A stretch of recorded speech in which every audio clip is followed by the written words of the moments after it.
Zay ny amin'ireny tetika samy hafa matsina herinaratra ireny fa raha ahitany hatrany no niainan'ny mponina tany amin'ny tapany atsimo Madagasikara iny tao anatin'ny taona maromaro ampy kosa androtsakorana tao anatin'ity fitoapahavaratra ity. Azo heverina noho izany fa dia hiakatra ary tombo ny vokatra avy any amin'ity tapany atsimo nosy ity.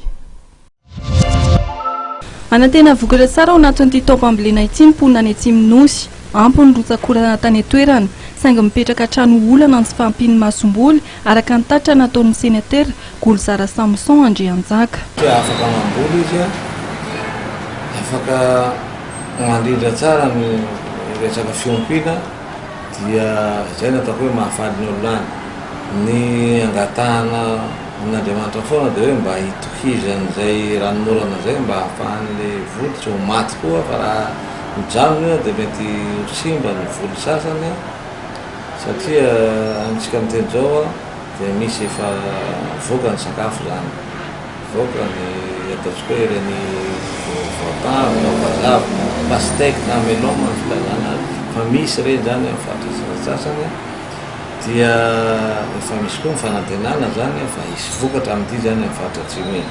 Ny tena ilaina amin'izao fotoana zao ary efa misy moa ny fiarahamonina ampitoka amintsika manome masomboly fa tsy ampy le izy.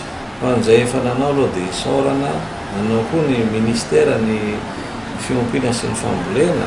Mikasika amin'ny vidin'ireo entana fampiasa andavanandro dia nilaza ny loha olona Golzara Samson Andrianjaka fa amin'ny ankapobeny dia tsy misy firy ny fiakarana. Na dia izany aza misy mpandrara sasasasany manafina ireo kojakoja fampiasa andavanandro ary ilaina hoy izy ny fanaraha-maso ataon'ny tompona andraikitra isa-tokony mba tsy hisian'ny fanararotana meo papany.